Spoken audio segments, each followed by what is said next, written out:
আমি আজকে এই ছোট ছোট যে ডাটা শাক এগুলা রান্না করব। এইখানে শাকগুলো আমি নেই নেই, শুধু ডাটাগুলা নিয়েছি। তো এখানে আমি একটা কড়াইতে দিয়ে দিয়েছি কিছুটা তেল। তেল দেওয়ার পরে আমি পেঁয়াজটা দিয়ে দিয়েছি। পেঁয়াজটা যখন কিছুটা ভাজা ভাজা হয়ে যাবে তখন এখানে আমি দিয়ে দিব কিছুটা রসুন।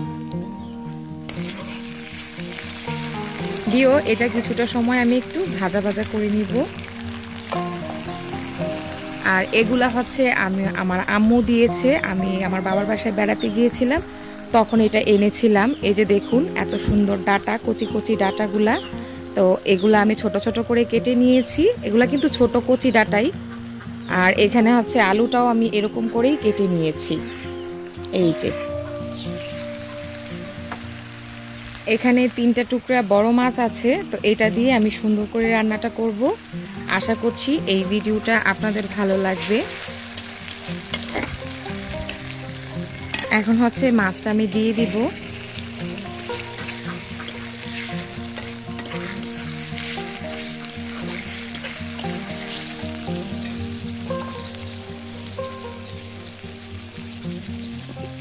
এখন দিব লবণ।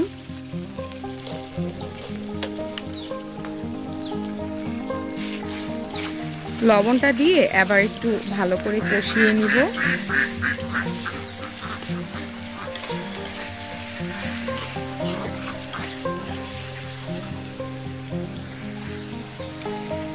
দিয়ে দিব হলুদ গুঁড়া।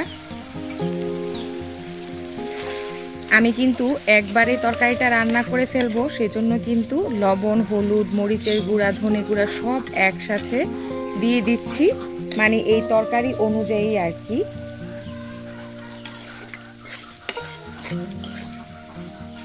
মরিচের গুঁড়াটা আমি একটু পরে দিব। মরিচের গুঁড়া আর ধনে গুঁড়া আর জিরে গুঁড়াটা আমি লবণ আর হলুদ দিয়ে এটা খুব ভালো করে কষিয়ে নিয়েছি।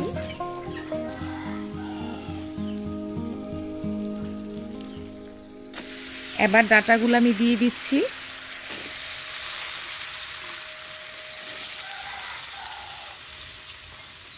এগুলা কিন্তু একেবারে ফ্রেশ ডাটা। আমার কাছে বাজারের সার দেওয়া যে ডাটাগুলা থাকে ওগুলা খেতে ভালো লাগে না। এরকম তরতাজা ফ্রেশ সবজি আমার ভীষণ ভালো লাগে। তো যখন এগুলো এনেছিলাম তখন কিন্তু আমি এটার ভিডিওটা করতে পারিনি।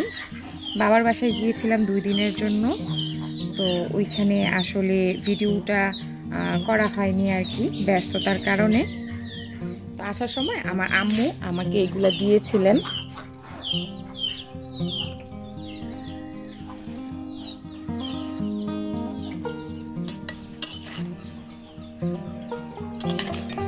এখন এটা আমি নেড়ে চেড়ে খুব ভালো করে কষিয়ে নিব। রান্নার আসল টেস্ট হচ্ছে কষানোর মধ্যেই। যেই রান্নাটা যত বেশি কষানো হয় এটা খেতে কিন্তু ততটাই ভালো লাগে। যেহেতু এটা ফ্রেশ, এটা খেতে কিন্তু আরও ভালো লাগবে। এই যে ডাটার যে পাতাগুলা থাকে, আমরা এগুলাকে ডাটা বলি। তো এইটার যে পাতাগুলা থাকে না, এই যে এরকম কচি পাতাটা আমি দিয়ে দিয়েছি। বুড়ো যে পাতাটা, এটা দিয়ে কিন্তু অনেক ধরনের রেসিপি করা যায়। তো দেখি কোনো এক সময় আপনাদের সাথে আমি ওই রেসিপিটা শেয়ার করব। এখন এটা আমি খুব ভালো করে কষিয়ে নিব।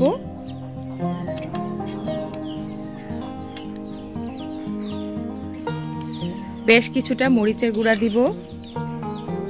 এটা একটু ঝাল ঝাল করলে খেতে ভালো লাগে।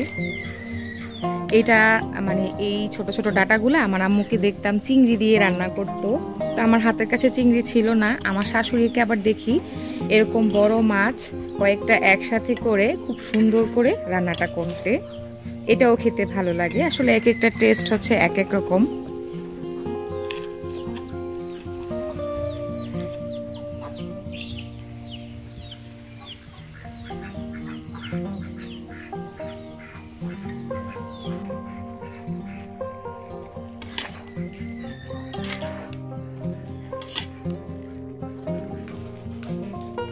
এই যে মাছগুলাকে খুন্তির সাহায্যে আমি ভেঙে নেব।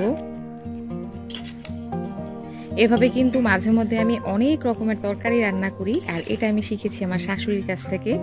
আর এটা কিন্তু খেতে ভালোই লাগে।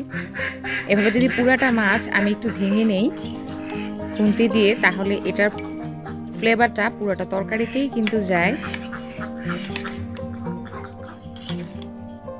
অনেক সময় হয় যে মাসের শেষ, বাজার হাট একটু কম থাকে, তো তখন বিশেষ করে যখন যে কয়েক টুকরা মাছ থাকে আর কি, তো ওই কয়েক টুকরা মাছ দিয়ে আসলে আমি এই কাজটা করি। তো মাঝে মধ্যে হচ্ছে যে এরকম যে কাঁটাটা এটা আমি উঠিয়ে রাখি, তাহলে খেতে আর কাটা কাটা লাগবে না আর কি।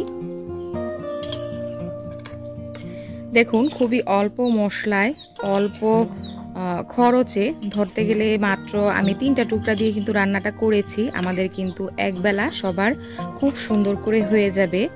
তো যারা আমরা গ্রামে থাকি, গ্রামের মানুষরা কিন্তু এরকম অল্প খরচে অল্প উপকরণ দিয়েই কিন্তু এভাবে কয়েকটা বেলা চালিয়ে নেয়।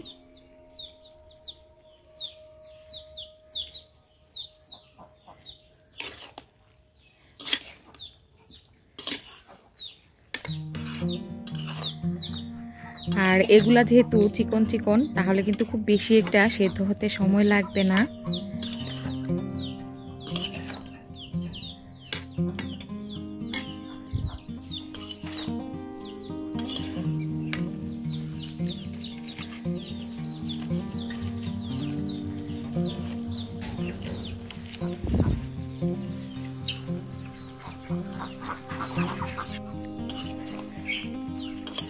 আমি কিন্তু কষানো মোটামুটি ডান করে ফেলেছি। এখানে কিন্তু আমি অল্প একটু পানি দিয়েছিলাম যেন কিনা পুড়ে না যায়।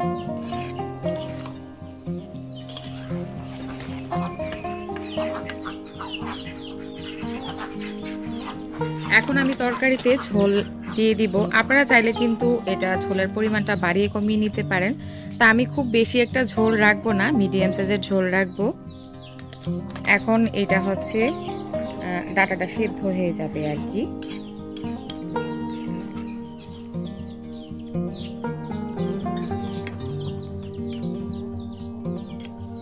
মাটির চুলা রান্না তো এমনিতেও খুব ভালো লাগে, আর তাছাড়া যদি এরকম ফ্রেশ টাটকা টাটকা শাকসবজি হয় তাহলে কিন্তু আরো ভালো লাগে। আমার আম্মুর যে ফসলের যে জমিনটা আছে ওইটা আমি আপনাদের সাথে একসময় শেয়ার করব। এখানে কিন্তু মাশাআল্লাহ অনেক ধরনের শাকসবজি আছে। যদিও বা কিছুদিন আগে আমি গিয়েছিলাম, 2-3 দিন আগে আর কি গিয়েছিলাম, তো আমি আসলে ব্যস্ততার কারণে আমি আপনাদের সাথে শেয়ার করতে পারিনি। আর তখন বৃষ্টিও ছিল, সেজন্য মোটামুটি শেয়ার করা হয়নি। ইনশাআল্লাহ যখন ডিসেম্বর মাসে বাচ্চাদের পরীক্ষা শেষ হলে পরে যাব, তখন আপনাদের সাথে শেয়ার করতে পারবো যে আমার আম্মুর মানে বাগানে ঠিক কী কী ধরনের শাকসবজি আছে। আর এগুলা কিন্তু একেবারে ফ্রেশ, কোনো রকম সার বীজ কোনো কিছুই দেওয়া হয় না। এটা এখন একটু সেদ্ধ হোক। এই যে দেখুন আমার তরকারিটা হয়ে গিয়েছে, সব কিছু কিন্তু খুব সুন্দর করে সেদ্ধ হয়ে গিয়েছে।